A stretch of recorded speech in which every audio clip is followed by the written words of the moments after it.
ask you something. Have you ever avoided something because you thought you would be bad at it? In fact, raise your hand if you have quit something because you were bad at it the first time you tried. Wow, that's a lot of people. Hi, my name is Dinh, and just like you, I was scared of being bad at things. Whether it was dancing, singing, cooking, I was scared of it until I realized that being bad isn't just normal, but it's a necessity. A couple of years ago, I got way into basketball. I love watching NBA games, especially the Golden State Warriors. So one day I thought, why don't I play it? I went to my local park and man, it went terrible. I mean, I couldn't shoot, I couldn't dribble. It's because I didn't grow up playing, but I was bad. But that day I realized something very important. I realized that you don't become good by starting good. You become good by starting bad and not stopping, like trying. Today, I will show you why being bad at something is secretly one of your greatest advantages. Because not only does it help your brain learn in a deep way, it builds resilience and it can unlock creativity. I want you to think back. Okay, think back to when you were doing an activity for the first time. This could be swimming, bowling, cooking, whatever it is, right? Were you good at that activity the first time you did it? The answer is probably no. You probably were not that good at that activity the first time you did it. And that is very common, but it's not actually a bad thing. It's actually a very good thing. Here's why. Because neuroscience reveals that those early struggles are your brain's the best workout for your brain. As studies have shown that when you make mistakes but you reflect and you correct those mistakes, that you will open and your neural pathways will become so much stronger, indicating that you are learning that thing much more.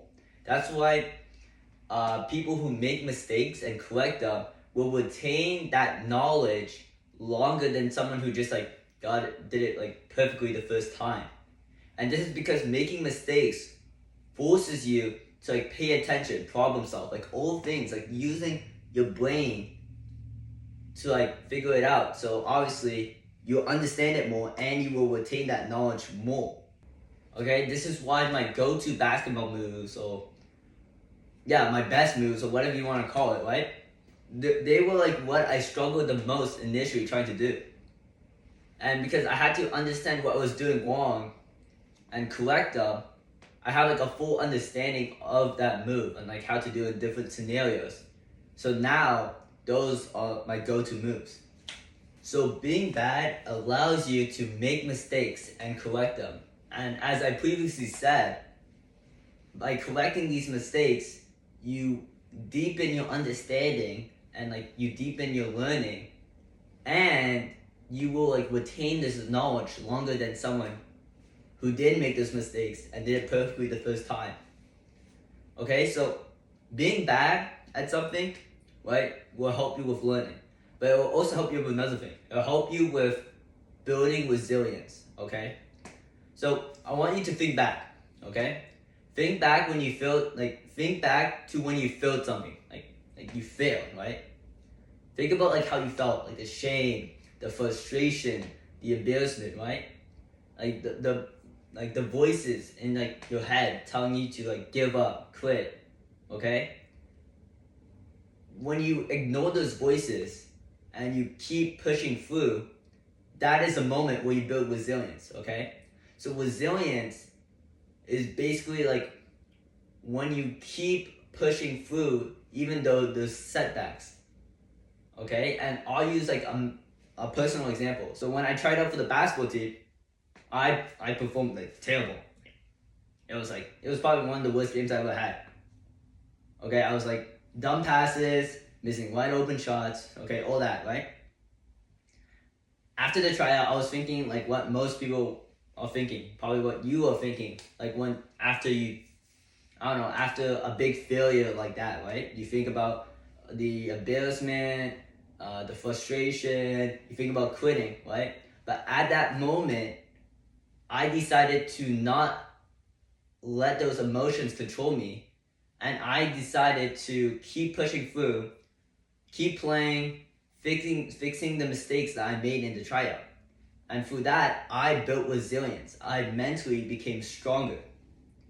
Okay, and there's a Stanford study on this that says that people who deal with a lot of setbacks, right, have a stronger stress relief system. Like they respond and they handle stress a lot better because they had so many setbacks that now they built resilience and can handle it now. They can handle the pressure, they can handle the stress.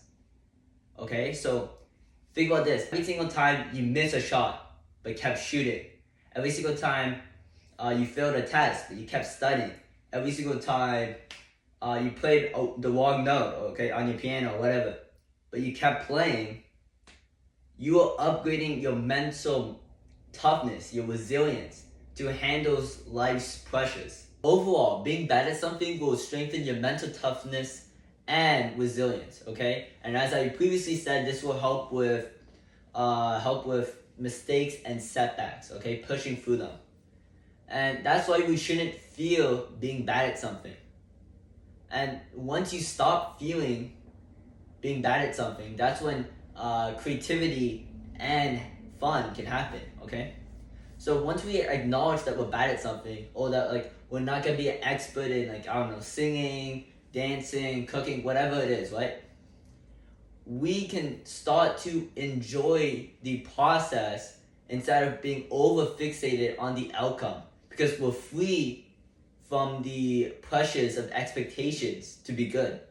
And that's why acknowledging that you're bad at something can boost up or spark up your creativity, because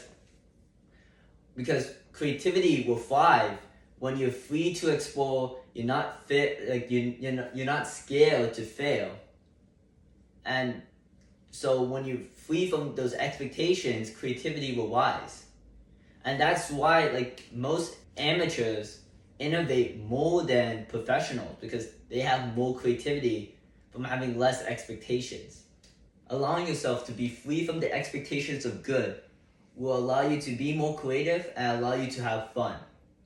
As overall, being bad at something is actually very good, as not only will it help you have a deeper understanding of something, it will help you retain that knowledge long term through fixing your past mistakes. Not only that, but it will also strengthen your mental toughness and your resilience, so you can achieve the goals you want to achieve in spite of setbacks in your way. Not only that, but as I said, it will help with creativity and letting you have fun. I don't see being bad at something as a flaw. I see it as the foundation of growth. And every master was once a beginner. Every genius once struggled. The fear of being bad at something will hold you back more than failure ever could. So don't be so hesitant, as remember, greatness begins when you dare to be terrible.